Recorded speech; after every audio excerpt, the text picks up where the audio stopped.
Bonjour à tous et à toutes, bienvenue dans votre plateau VIH sans filtre. Ici, pas de tabou, pas de demi-mesure, juste la vérité, la vraie, celle qu'on tait souvent, mais qu'il est temps de regarder en face. Parce que derrière ces trois lettres, il y a des vies, des visages, des histoires et surtout de l'espoir.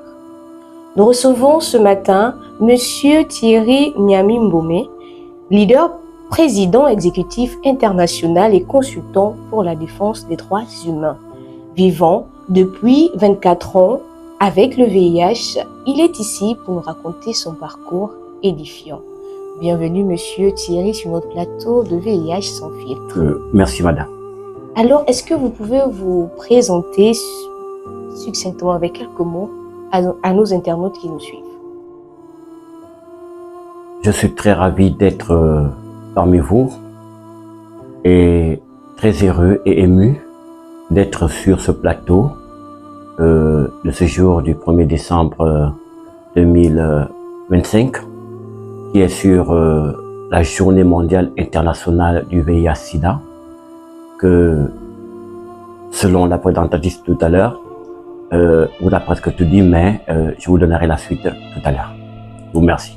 Alors, nous allons entamer cette discussion avec la première question qui est de savoir comment avez-vous reçu l'annonce de vos statuts sérologiques? Avant de répondre à votre question, je tiens d'abord à remercier les différentes personnes qui m'ont aidé moralement, psychologiquement, de telle sorte que je puisse accepter mon statut. J'aimerais penser à Madame Siaka Sidoni, Madame Jacqueline Eowora et Madame Marguerite Aïambo. Ces trois dames font les premières personnes en République gabonaise qui ont commencé à témoigner à visage découvert. Et du moment où nous étions en une situation à manque de médicaments et qui coûtait aussi très cher. Et dès lors que j'étais encore dans l'ombre, faire ce que nous avons l'habitude de faire ensemble, c'est-à-dire s'amuser avec des jeunes filles, des femmes, et sans savoir que on courait un danger qui jusqu'alors nos enfants en train de vivre. Et un jour, j'ai ramassé le VIH. Et dès que j'ai eu le VIH, j'ai été reçu par l'une de ces dames et qui moralement m'ont remonté et qui m'ont prouvé que même avec le VIH-Sida, on peut vivre et faire aussi des choses comme toute d'autres personnes. Et jusqu'à ce que j'ai accepté ce statut sans souci.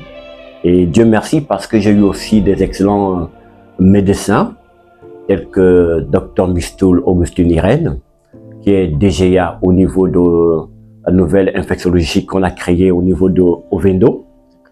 Et lorsqu'ils étaient encore en Kembo, et elle a fait le nécessaire à ce que je suis, de ce que je suis aujourd'hui. J'aimerais pas aussi oublier Dr Si, Dr Edou Précis du CTA CHU de Libreville, et il y en a bien d'autres. Alors, nous allons continuer avec la deuxième question qui est de savoir également quand est-ce avez-vous constaté que vous ne vous sentiez peut-être pas bien, en fait de savoir qu'est-ce qui vous a poussé exactement à aller faire le test de dépistage? Déjà au départ, lorsque j'étais d'abord dans une église, précisément l'église Alliance chrétienne et missionnaire du Gabon, de Wendo, à la SNI, mon grand frère, docteur Eyi, constatait que, Lambert, bien sûr, et constatait qu'en moi, il y avait quelque chose qui n'allait pas. Parfois, je maigrissais, parfois je me prenais du poids, parfois je maigrissais, parfois je prenais du poids, et ça le tiquait chaque fois. Un jour, il m'a amené au centre de Bongolo, représentatif de Libreville, au niveau à l'église Alliance chrétienne de la Slimane, et elle m'a fait faire des textes. Et dans ces textes, dans les examens plutôt, il a constaté au fait que il y avait quelque chose, il y avait une anomalie dans l'un des examens, parce qu'il avait touché le domaine du VIH. Et pour qu'il me donne des résultats à ce statut, et elle m'a d'abord préparé psychologiquement, parce que je vais maintenant recevoir la bombe, et par comment je vais le recevoir et comment me le dire. Et chrétien et croyant, comme il est, et jusqu'à nos jours, il a pris toute une journée de samedi et de dimanche pour pouvoir me préparer psychologiquement. Et je me souviendrai que à 18h, il m'a amené au centre, il n'y avait personne, ni ceux de l'église, ni ailleurs. Et bon, il m'a amené à son bureau. Et il est passé par un passage public. Et pendant les passages publics, il m'a ouvert la Bible. Il a commencé par me consoler par la Bible. Et ensuite, il a pris les résultats pour me dire, dans les résultats que j'ai constatés, j'ai l'impression qu'il y a quelque chose qui ne va pas. Mais je vais t'envoyer aller faire les confrontations au niveau du PNLS actuellement le PLIS. Et je suis parti au PLIS, j'ai fait les confrontations. Et c'était d'abord positif et indéterminé, positif et négatif. Donc c'est-à-dire que ça se basait par là. Et jusqu'à ce que j'ai refait encore 2 semaines, la deuxième semaine, je suis reparti, et où ça a déclaré totalement positif. Aussitôt, lorsqu'on a découvert que j'étais sur le positif, une des psychologues ou assistante sociale m'a ramené dans un petit coin pour me préparer. Et Dieu merci, elle a appelé l'une des dames pour pouvoir me remonter moralement. Et il a fait un témoignage. Elle a des enfants qui sont séronégatifs, mais pourtant il a le VIH. Et tout ce cas, il témoigne à visage découvert. Et voilà comment le processus a élargi. Alors après l'annonce de cette bombe, comme vous l'avez signifié bien évidemment, Oui. en fait, quelles étaient vos premières pensées et vos peurs et la réaction de votre entourage à cet instant précis? En fait, j'ai quand même eu un peu de temps dans un coin restreint pendant que ces derniers étaient en train de me préparer et pour prouver à mon entour que même avec le VIH, on peut vivre avec. Parce que j'étais déjà préparé par ces 3 femmes. Et il fut un jour où il y a eu la première rupture, des marques de médicaments en République gabonaise. Donc, c'est moi qui étais maintenant qu'on devait exploiter devant. Parce que ces 3 dames ne voyaient personne. Et dès lors que la première chaîne de télévision que j'ai commencé à témoigner, c'était Telafrica. Et la dame, madame Marguerite Aimbo, est passée par BBC. Et dès que les premières personnes m'ont vu à Telafrica, et vraiment, le premier coup de fil, c'était une de mes tantes pour me dire « Félicitations, mon neveu ». Parce que beaucoup sont morts, mais toi, à peine de reconnaître ton statut, mais tu oses le montrer au créneau. Pour prouver aux gens que malgré ça, on peut vivre et on peut continuer à lutter. Et jusqu'à ce que ça a pris de l'ampleur, je suis sorti dans certains journaux et de ci et là, que je remercie certains journalistes, comme par exemple monsieur, le journal La Cigale a chanté, et le Moutouki à l'époque, La Loupe et bien d'autres m'ont pris aussi en relais. Et jusqu'à ce que j'étais venu là pour certains, une star. Or, c'était pas ce que quelqu'un qui voulait être star, mais c'était pour défendre, pour dire aux gens non, non, non, non. Et c'est une façon de dire aussi aux gens que ces personnes peuvent vivre. Si nous, on se monte au créneau, c'est parce que on veut que ces gens-là vivent. Et je suis bien formé et je suis dans un bon endroit et bien encadré et je peux vivre avec le VIH. Qu'importe de ce qu'on peut dire les gens. Et aujourd'hui, je suis tranquille avec eux. Alors, Monsieur Thierry, nous allons continuer. En fait, comment est-ce que vous gérez votre traitement au quotidien et les dernières évolutions médicales ont-elles changé votre qualité de vie en tant que personne vivant avec le VIH? En tant que personne vivant avec le VIH, Je vis totalement comme une personne normale. Parce que dans ma conception, ayant des bons médecins comme Mistoul, ayant des médecins comme Dr Idou, ayant des médecins comme Dr Nsi, ayant bien combien d'autres. Et j'aimerais penser aussi à celle qui me prend en relais au niveau du Cameroun, Dr Photos, épouse Joséphine. Et donc, la grâce que j'ai aussi, c'est parce que tous ces médecins sont des médecins spécialisés. Ce qui est différent des médecins généralistes. D'accord. Et ces personnes veillent sur mon état de santé. Je prends le cas de Mistoul, je vis au Cameroun, mais elle prend le temps de savoir comment je suis. Parce que je fus l'un de ses premiers patients au Gabon. D'accord. Et le seul qui fait la fierté de sa profession, comme d'autres, bien d'autres. Entre autres aussi, j'ai un changement de régime. Un changement de régime, je ne mange pas n'importe quoi, je veille à ce que je mange, et ce qui veut dire que là aussi, c'est notre base quotidienne. Quotidienne autant pour moi. Et y a-t-il une alimentation exigée aux personnes vivant avec le VIH? En principe, il y a une alimentation exigée. Dans notre alimentation, on doit beaucoup manger des légumes, on doit beaucoup prendre les fruits, on doit beaucoup manger le poisson. Et c'est vrai qu'au niveau du Gabon, les choses sont tellement ne font qu'aller de pire en mal. Les choses sont toujours trop chères. D'accord. Et alors, je revenais sur la question, savoir que est-ce que les dernières évolutions médicales ont-elles changé le mode de vie par rapport à vos traitements? Il y a d'autres qui n'ont même rien annoncé. Mais ils sont obligés de dire, vraiment, ça ne me sert à rien de vivre. Je préfère partir. Et donc, ce qui veut dire que, de mon côté, je suis stable. Ok, monsieur Durand, nous continuons exactement.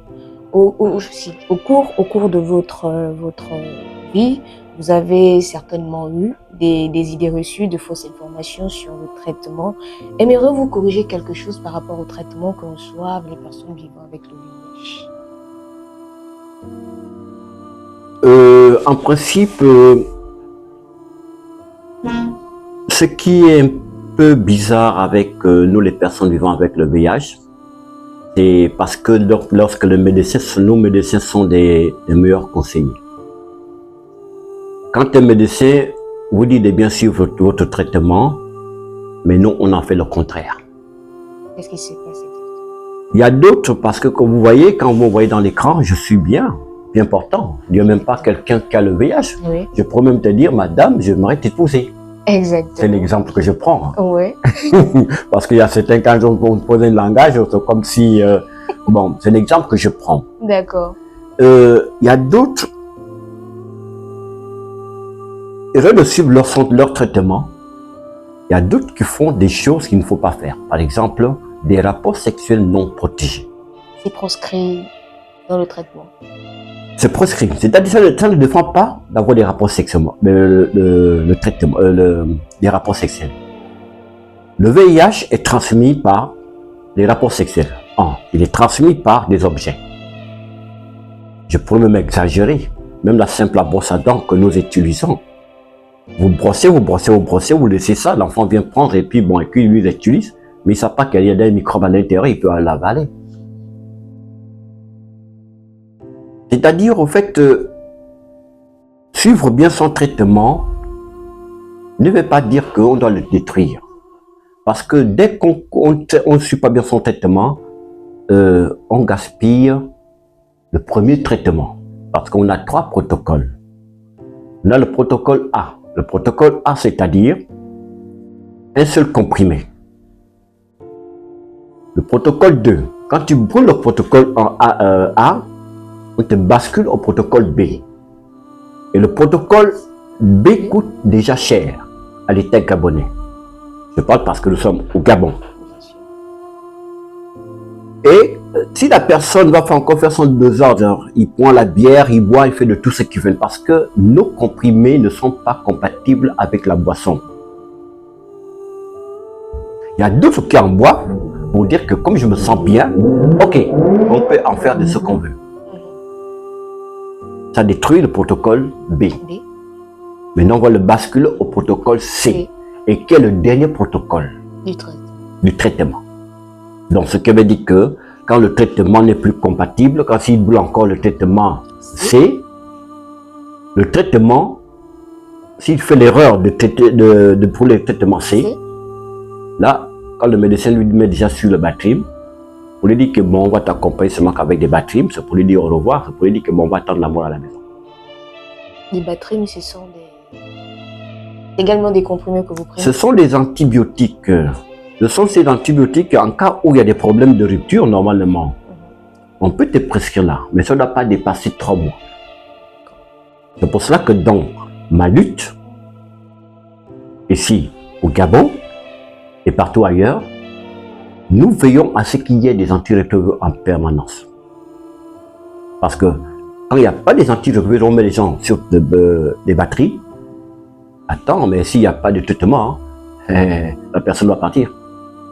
Donc, merci Monsieur Thierry pour ces informations que peut-être le public n'a pas et qu'aujourd'hui, vous démontez les idées reçues par rapport aux informations sur le traitement des personnes vivant avec le VIH.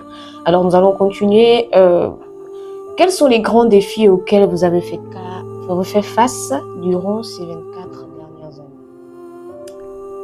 Sur le plan, on va dire également sur le plan social, également et le plan professionnel, vous avez rencontré des défis. Est-ce que vous pouvez nous en dire plus? Dans mon plan social et dans mon plan professionnel, ce qui m'a poussé à être aujourd'hui leader président exécutif international et consultant pour la défense des droits humains, là, donc, je ne traite pas simplement pour les personnes vivant avec le VIH, je vais encore au-delà, parce que nous savons que nous avons les drépanocytoses.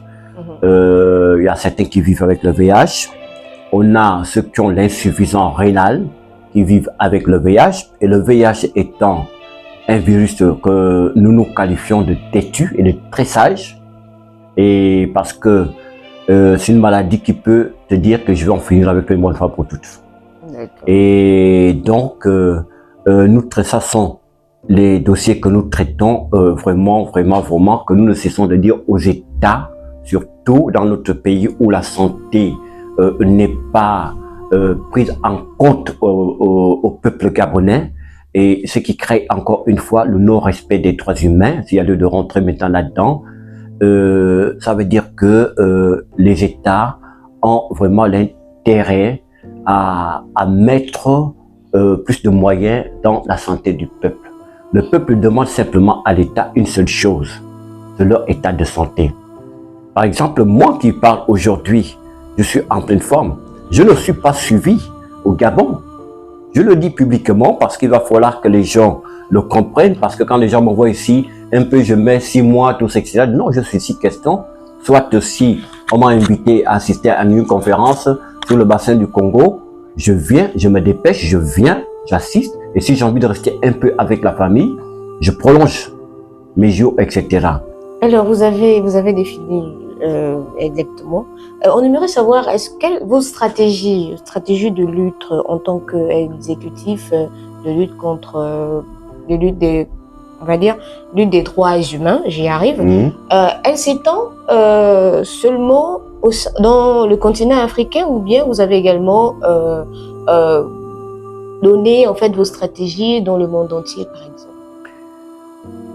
Ce qui fait le groupe de OICDDH, que je suis leader président, parce qu'il y a un PCA, et ce groupe est encore ajouté par un autre groupe des droits humains, que j'ai été même leader exécutif, c'est-à-dire aussi au secrétariat.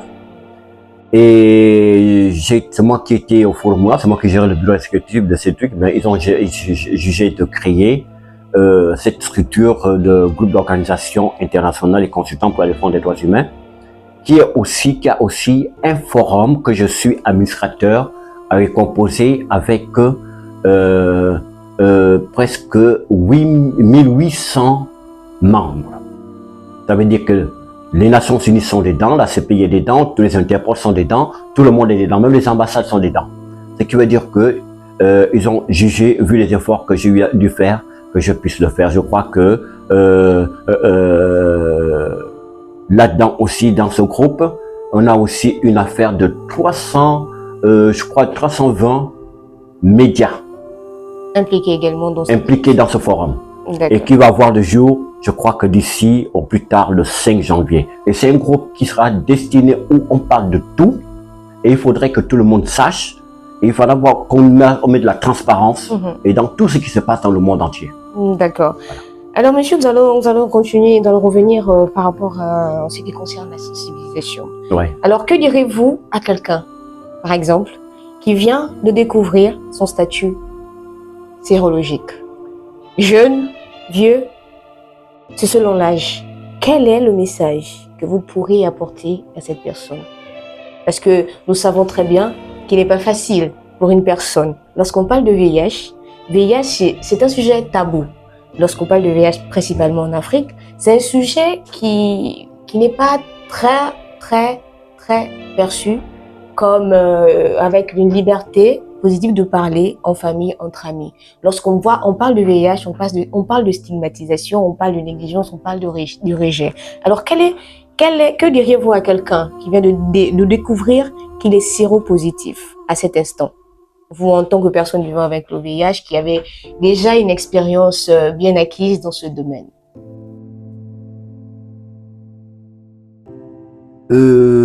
La méthode, elle est très simple. D'accord, vous écoutez. Et nous, les anciens, nous avons nos méthodes, c'est-à-dire que nous avons un système d'accompagnement. Quelqu'un vient de connaître sa sérologie, il a du mal à aller dans un centre de prise en charge. Nous sommes dans l'obligation de s'approcher de lui. Et avant que nous l'amenons au centre, nous le préparons moralement. Et quand nous le préparons moralement, on appelle un médecin, ou on l'amène auprès du médecin, ou bien un psychologue, ou bien un assistant social. Et aussitôt, on le fait faire des examens. Si la personne elle est diminuée, il n'a pas de moyens financiers pour faire des examens, nous nous battons pour essayer de rencontrer le médecin pour demander une gratuité. Comme ça se fait pour certains, par exemple, au PNLS, au PLIS, que nous remercions Dr Okuyi Inex, qui est le directeur de ce centre, ou bien au CTA CHUL, que nous remercions aussi par ce canal, Dr Idou Plessine, et bien d'autres, et pour leur faciliter la prise en charge. Dès qu'ils ont déjà appris de faire des examens et tout le reste, moralement, on met la personne sous traitement. Mais il est subi régulièrement. Nous ne l'abandonnons pas parce qu'on sait qu'il est encore nouveau ou nouvelle dans ce bateau. Et quand nous voyons qu'il commence à s'envoler maintenant seul, et nous le laissons maintenant et prendre ses responsabilités.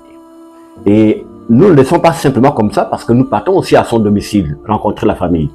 Parce que nous avons une connaissance qu'ici au Gabon, dès lors que la personne a le VIH, c'est-à-dire que s'il a utilisé un verre, quand la personne tourne le dos, on casse ce verre. Nous n'acceptons pas cela. Nous prenons le temps de parler à la famille que le VIH est une maladie comme tout d'autres. L'enfant a commis une bêtise, bon, ça peut être inconscient ou consciemment, mais c'est des choses qui arrivent dans la vie. Mais qu'on l'accepte parce que là, au stade où il a besoin d'un amour de la famille. Comme moi, je l'étais. Parce que dans ma famille, je peux vous dire que je suis aimé. Vous avez été soutenu par votre famille? J'ai été soutenu. Jusqu'alors, je vous parle, je suis soutenu par ma famille et ils me soutiennent très bien, moralement. Alors, est-ce que monsieur Thierry a une famille, une femme, des enfants? J'ai une fille, très intelligente. Je l'ai fait avec une Camerounaise. Malheureusement que les femmes sont comme elles sont, excusez-moi de vous attaquer. Quand on cherche à trouver mieux ailleurs, pouvez toujours répéter, bon, moi, c'est pas rien. Je sais simplement dire, je m'occupe de ma fille. Et Alors, à peine la doter, hein. Parce que en rentrant au Cameroun, c'était maintenant pour mettre l'alliance. D'accord. Voilà. Mais, vu le comportement, je m'occupe de ma fille et elle est très intelligente. La mère est séropositive, moi je suis séropositive, mais l'enfant n'est pas séronégatif. Alors, mais comment se passe s'est passée la vie familiale? C'est-à-dire, votre fille accepte-t-elle de votre état de séropositivité? Je vous dirais que même quand je fais des conférences, parce que vous savez que le Cameroun a aussi un système bilingue. Bien sûr. Quand je fais des conférences, moi je comprends pas anglais, c'est qui fait la traduction en français. D'accord. Et donc c'est pour dire que ma fille, même parfois, même quand j'essaie d'oublier, elle me contrôle même de l'heure, il me dit, mais monsieur, papa, faut déjà prendre, il m'a même le comprimé, allez, il faut prendre déjà ton traitement. Elle connaît mes heures. D'accord, merci beaucoup. Félicitations à votre fille pour les encouragements qu'elle vous porte. Alors nous allons continuer. On demandera qu'aimeriez-vous que la société fasse davantage pour soutenir les personnes vivant avec le VIH, avec les stigmatisations que nous rencontrons au quotidien? Quel est le message que vous pouvez porter à la société pour qu'elle continue à soutenir ces personnes vivant avec le VIH? Bon, pour ce qui est le cas du Gabon, parce que si je parle un peu du Gabon, parce qu'au Cameroun est différent du Gabon. Au Cameroun, j'ai la gratuité du traitement. C'est-à-dire que je paye peut-être 2000 francs pour consultation. Et le reste, c'est gratuit. Alors ici, les prélèvements, la charge virale, le CD4, mais tout m'est gratuit au Cameroun. Même les antirétroviraux, quand je suis aussi au Gabon, ça vient par DHL. Donc ça veut dire que moi, je ne suis pas en rupture comme certains. En cas où, comme actuellement, je fais partie de mes antirétroviraux parce qu'ils sont en train de quitter le territoire gabonais d'ici le mois prochain. Bon, j'ai tout renvoyé certains produits. Si quelque chose moment, je vais voir un médecin de proche ici, je l'appelle, je dis bon, prenez un dépannage et on peut me dépanner, je pars plus et c'est tout. Mais au niveau du Gabon, les examens sont pas gratuits. Parce qu'on se retrouve au Gabon à plus de 80% des personnes sans emploi. Alors, nous allons arriver à la dernière question, qui est de savoir quelle vision positive souhaiterez-vous transmettre à ceux qui nous regardent actuellement? Pour ceux qui nous regardent, premièrement, mettez dans vos esprits que le VIH n'est pas une fatalité. Avec le VIH-Sida, vous pouvez vivre. Avec le VIH-Sida, vous pouvez faire des affaires. Avec le VIH-Sida, vous pouvez encore aller plus loin. Deuxième étape, je vous encourage à se rendre massivement le 1er décembre dans les centres de prise en charge pour vous faire dépister. Il est vraiment important et nécessaire de connaître son statut. Moi qui vous parle, 24 ans, c'est pas 2 plus 4 qui est égal à 8. C'est toute une vie. Donc, je vous encourage dans ce sens. Et en effet, nous avons un exemple. Je vous ai cité les 3 dames. Je vous citerai encore l'ex-président de l'Afrique du Sud, Jacob Zuma. Il avait 5 femmes. Ces 5 femmes l'ont aimé avec son statut. Ils l'ont soutenu. Et c'est ce qui lui a fait la force de pouvoir tenir. Et jusqu'aujourd'hui, il vit encore avec ce VIH. Nous avons aussi l'histoire d'un basketteur américain. Je vous prendrai ces exemples. Pourquoi? C'est pour vous faire voir, pour vous faire connaître que avec le VIH n'est pas un fantôme. Le VIH est une maladie comme tout d'autres. Le secret, lorsque vous avez le VIH, vous changez simplement la manière de vivre. Vous rangez vos vies. Je vous remercie. Alors, nous arrivons à la fin de ce plateau spécial de VIH sans filtre. Nous avons parlé sans tabou, sans peur, sans filtre, parce que chaque mot compte, chaque témoignage compte et libère. Chaque vérité partagée rapproche un peu plus de la compréhension. Comme il a été dit, le VIH n'est pas une honte. Le silence en est une. Merci d'avoir été avec nous sur le plateau de VIH sans filtre. Ensemble, continuons de briser les préjugés et de faire du courage une attitude. À très bientôt pour un nouveau numéro. D'ici là, portez-vous bien et merci de nous avoir suivis.